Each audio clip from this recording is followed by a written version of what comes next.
Welcome to another deep dive. We just love to get into the nitty-gritty of some of the most fascinating stories in science. Yeah. And today's subject is no exception. Mm-hmm.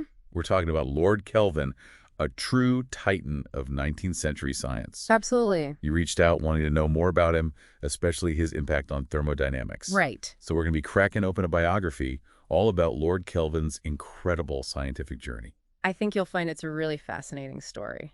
I do too. From what I've seen, it seems like his work just touched on so many different areas. Heat energy, even the age of the Earth. Yeah, absolutely. His influence is really far-reaching. So let's start at the beginning, shall we? Yeah. William Thomson, later to be known as Lord Kelvin, he was practically born loving math. Well, his father was a mathematics professor at the University of Glasgow. Oh, okay. So it's kind of in the family. Yeah, definitely could say that. It sounds like his dad really recognized his potential and kind of nurtured that talent early on. Exactly. And there's this great story that William actually attended university lectures with his father when he was only 8 years old. 8 years old. Wow, that's incredible. Mm-hmm. Talk about an early start. Yeah, it's hard to even imagine. So I'm guessing that kind of environment really pushed him to excel. Oh, it definitely did. So then he goes on to study at Cambridge, right? He does, and while he was obviously brilliant at math, he also became fascinated by the work of this guy Jean-Baptiste Joseph Fourier. Okay, I've heard the name. Yeah, Fourier was a French mathematician and physicist who developed some really groundbreaking theories about heat flow. So is that what kind of set Kelvin on the path towards thermodynamics? Absolutely. Fourier's work really had a profound impact on him. So how did a young, mathematically gifted Kelvin end up kind of revolutionizing our understanding of heat and energy? Well, it wasn't exactly a straight path. Right. Back then, the dominant theory of heat was something called the caloric theory. Oh, yeah, I remember learning about that. Yeah, they thought heat was this sort of invisible fluid that flowed between objects. It does seem kind of logical given what they knew at the time. Right, it made sense for a while, but then you have James Prescott Joule, this brewer, who also loved science. A brewer? Yeah, really interesting guy. And Joule starts conducting these meticulous experiments that really challenged the caloric theory. Interesting. He demonstrated through really incredibly precise measurements that you could actually convert mechanical work into heat. So like when you say mechanical work, you mean like physical movement? Exactly. So picture this, weights falling, paddles churning water. And all that motion creates heat. Yeah, and he was meticulously recording the temperature changes. Wow, so that's how he was proving it. Yeah, it was really groundbreaking stuff. So how did the scientific community react to this radical new idea, particularly someone like Kelvin? Initially, Kelvin was pretty skeptical. Understandable. Like a lot of scientists at the time, he was really impressed by the work of Sadi Carnot. Oh, another name I've heard. Carnot was this French engineer who'd kind of laid down some fundamental principles about heat engines. And Carnot's work, at least to some extent, seemed to support the caloric theory. So you've got Kelvin, this young, ambitious scientist, and he's trying to reconcile this elegant but increasingly shaky caloric theory with these undeniably compelling experimental results from Joule. Yeah, it was a real intellectual puzzle for him. It sounds like the stage was set for a major scientific showdown. You could say that. So who won the day? Well, it wasn't so much a showdown as a kind of synthesis. Okay. And that's what's remarkable about Kelvin. He didn't just dismiss Joule's findings. He took them seriously. He did. He really wrestled with them. He went deep into Carnot's work, trying to bridge the gap between these seemingly contradictory ideas. It must have been a really exciting time for science. Oh, it definitely was. And what emerged from this intellectual battleground? I'm on the edge of my seat. Well, the very foundation of modern thermodynamics. Whoa. Yeah, Kelvin's attempts to reconcile these different perspectives led him to articulate the first and second laws of thermodynamics. Which are still considered cornerstones of physics, right? Oh, absolutely. They're fundamental. So can you break down these laws for us? Sure. The first law basically states that energy cannot be created or destroyed, only transformed from one form to another. Okay. So think of it like this. You can convert mechanical energy, like the movement of a piston, into heat energy, but you can't just make energy disappear. Got it. It has to go somewhere. Like a cosmic accounting system. Exactly. That makes sense. What about the second law? The second law is all about the direction of heat flow. It says that heat naturally flows from a hotter object to a colder one. Okay. And you can't reverse that process without putting in extra energy. So like a cup of hot coffee left on the table. Exactly. It'll naturally cool down its heat spreading into the room. Right. But you can't make it heat back up without adding energy, like putting it back on a hot plate. Makes sense. So thanks to Kelvin, we now understand that energy is always conserved. Right. And heat always flows from hot to cold. Pretty fundamental stuff. Absolutely fundamental. And from these laws, Kelvin went on to develop this concept of absolute zero right. He did the theoretical lowest possible temperature where all molecular motion stops. Wow. Which led him to establish the absolute temperature scale, which we still use today in many scientific fields. Hence the Kelvin scale. Exactly. But Kelvin wasn't just a theoretical genius, was he? No, not at all. He also got his hands dirty with some very practical applications. He did. In fact, his expertise was called upon for one of the most ambitious engineering projects of the 19th century. Which was? Laying the first transatlantic telegraph cable. Wow, what a project. It was a massive undertaking. And I know there were a lot of challenges and maybe even some drama involved with that. Oh, yeah, definitely. There were some clashes of personalities and some setbacks along the way, but ultimately it was successful. It was, and Kelvin's deep understanding of electricity, his focus on the quality of materials, and his meticulous calculations were really crucial to the project's eventual success. So he was the brains behind making sure those signals could actually travel that immense distance under the ocean. You could say that. It wasn't just about laying the cable. It was about understanding the physics of how to transmit those signals. Right. It was a whole new level of complexity. It sounds like he was really ahead of his time. He was. And his work on that transatlantic cable really showcased the growing importance of scientific knowledge in driving technological innovation. So that's Lord Kelvin kind of in his element, applying this deep theoretical knowledge to solve real-world problems. Exactly. But I have a feeling there's much more to his story. Oh, there is. In our next segment, we'll delve into Kelvin's later years. Yeah. And explore how he tackled some of the biggest scientific questions of his time. Right. Including the age of the Earth itself. So stay tuned. It's going to be a fascinating journey. Welcome back to our deep dive into the life and work of Lord Kelvin. We left off with his incredible contributions to the transatlantic cable project. Right, really showcasing how he could apply theoretical physics to these real-world engineering challenges. But Kelvin wasn't one to rest on his laurels. No, not at all. He had this seemingly insatiable curiosity. It seems like he was always pushing the boundaries of scientific knowledge. He was, and one of those big questions he tackled, one of the biggest of all, was the age of the Earth. Yeah, it's fascinating to think how scientists back then even approached a question like that. It really was a profound mystery, and it had implications not just for geology. Right. It touches on so many other areas. It does biology, even our understanding of the history of the universe itself. So how did Kelvin even begin to approach this seemingly impossible task of figuring out the age of the Earth? Well, he brought his expertise in thermodynamics to the table. Of course. Remember, he was fascinated by heat flow. Yeah. And he saw the Earth as this giant heat engine slowly cooling down over time. Okay. He believed that by studying the Earth's current temperature and the rate at which it was losing heat, he could estimate how long it had been cooling. So he was basically applying the principles of physics to calculate the age of our planet. Exactly. That's pretty audacious. It was, and he drew on a lot of different data measurements of the temperature gradients found in deep mines. Oh, wow. So they were actually going down into mines to measure the temperature. They were, and he also had to understand the properties of rocks and how they conduct heat.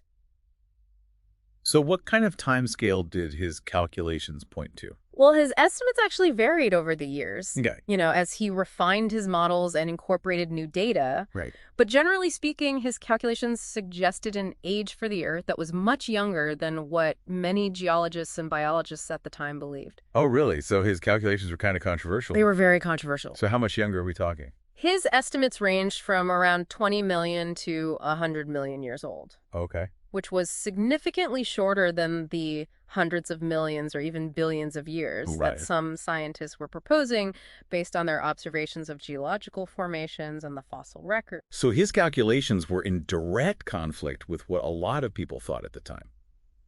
How did people react to that? It created quite a controversy, especially among geologists. Yeah, bet that. They argued that Kelvin's estimates just didn't allow enough time for all the vast changes they had observed. Right, all those geological processes. Exactly. Things like the formation of mountains, the erosion of valleys. the deposition of those vast layers of sediment. And I'm guessing Kelvin being Kelvin, he didn't back down easily. You're right. He was a formidable figure known for his strong personality and his unwavering belief in the power of physics. So he stood his ground. He argued that geologists didn't fully appreciate the complexities of heat flow within the Earth. Okay. And that their estimates were based more on speculation than on rigorous scientific principles. It sounds like a classic battle between two very different scientific perspectives. It was the physicists with their elegant equations versus the geologists with their boots-on-the-ground observations of the Earth's history. So who was right? Well, for a while, Kelvin's calculations held a lot of sway. They did seem to be based on well-established science. Right. They were based on the laws of thermodynamics. Yeah. But there was a crucial piece of the puzzle that Kelvin and everyone else at the time was missing. I have a feeling you're about to tell me about a big discovery that changed everything. Exactly. In the late 19th and early 20th centuries, a series of groundbreaking discoveries really revolutionized our understanding of the Earth's heat. Okay, what kind of discoveries? Scientists like Henri Becquerel, Marie Curie, and Pierre Curie discovered radioactivity.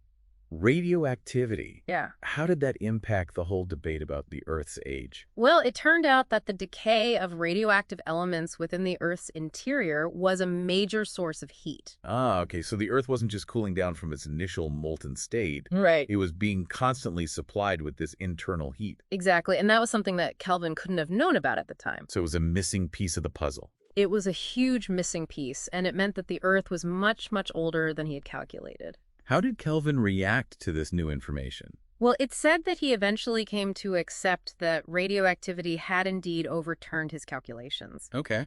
But it's also said that he remains somewhat skeptical of those extremely long timescales. Which the geologists were now proposing. Exactly. It must have been a humbling experience for someone who dedicated so much of his career to applying physics to understand the natural world. I'm sure it was, but it's important to remember that even brilliant minds like Kelvin can be limited by the knowledge available in their time. It's true, we're all products of our time. We are, and it's also important to recognize that Kelvin's error doesn't diminish his extraordinary contributions to science. Not at all. It's a reminder that science is a process of constant revision and refinement. Yeah, we're always learning new things.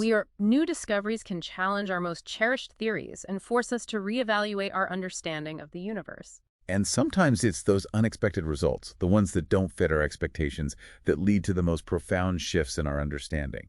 Absolutely. And in Kelvin's case, his dedication to a mechanical worldview, Right. while it led to many brilliant insights, also sometimes steered him down paths that ultimately proved to be dead ends. And that's a really interesting thought. How did this mechanical way of thinking influence his later work? It led him to try to explain some of the most fundamental forces of nature, like light and electromagnetism, Right. in terms of these tangible mechanical models. So instead of embracing those more abstract concepts of fields and waves, he was trying to find those gears turning, so to speak. Exactly. He envisioned these elaborate structures made of interconnected vortices in the ether. Ah, the ether. Right, this hypothetical medium that was thought to permeate all of space. Well, weren't we just talking about how the discovery of radioactivity challenged the prevailing scientific understanding? We were. How does the ether fit into all of this? That's a great question, and it's a perfect segue into the next part of Kelvin's story, because science doesn't always advance in a neat and linear fashion. Right.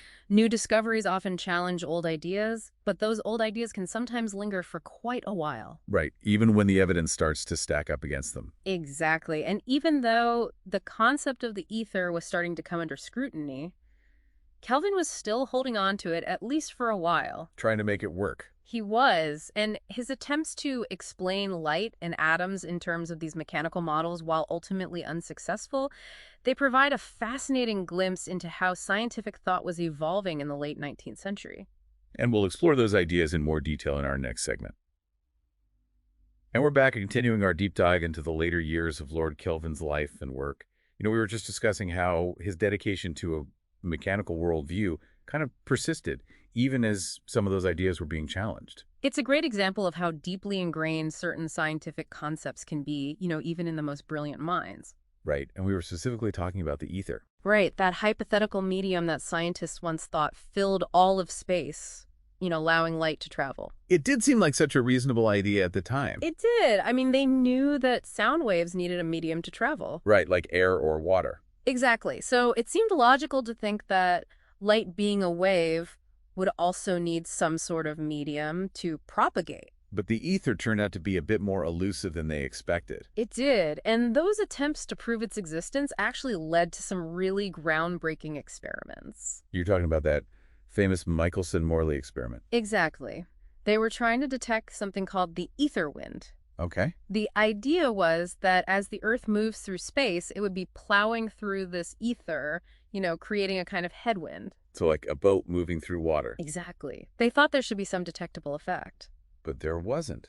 Right. To everyone's astonishment, the experiment showed no evidence of any ether winds. No, a null result. One of the most famous null results in the history of science. Wow. And a major blow to the whole idea of a mechanical ether. It was, but the implications of that experiment weren't immediately obvious. So it took a while for physicists to really grapple with what it all meant. It did. It was a real head-scratcher.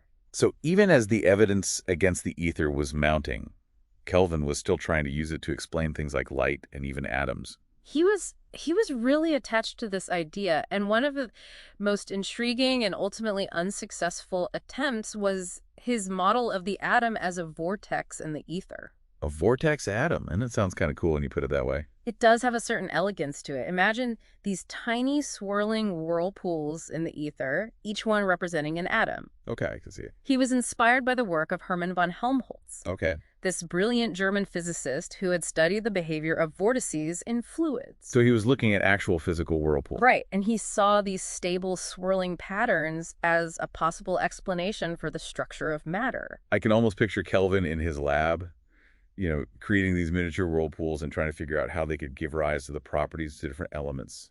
He was known for his very hands-on approach to science and his love of building models. But even with all his brilliance, there were some fundamental problems with the vortex atom model.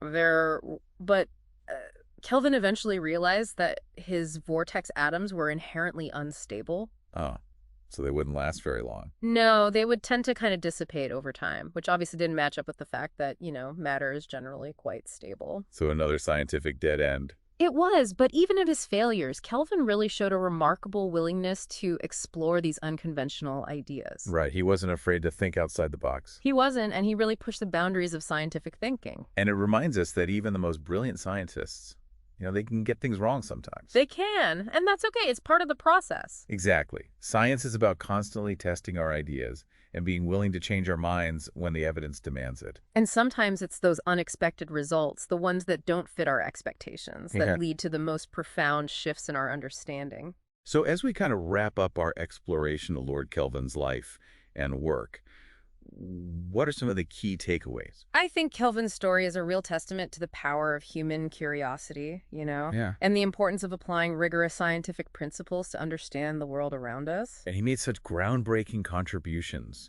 to thermodynamics, helped lay the foundation for modern communication technologies, and even dared to tackle the mysteries of the atom. He did. He was a true giant of science, but he wasn't afraid to get things wrong. And even his errors, just as much as his successes, can teach us valuable lessons about how science really works. He reminds us to be bold in our thinking, to be persistent in our pursuits, but also to be humble. Humble in the face of new evidence. Exactly. Never stop questioning. Yeah. So as we say goodbye to Lord Kelvin for now, let's carry with us his spirit of curiosity, his passion for understanding, and his willingness to embrace the unknown.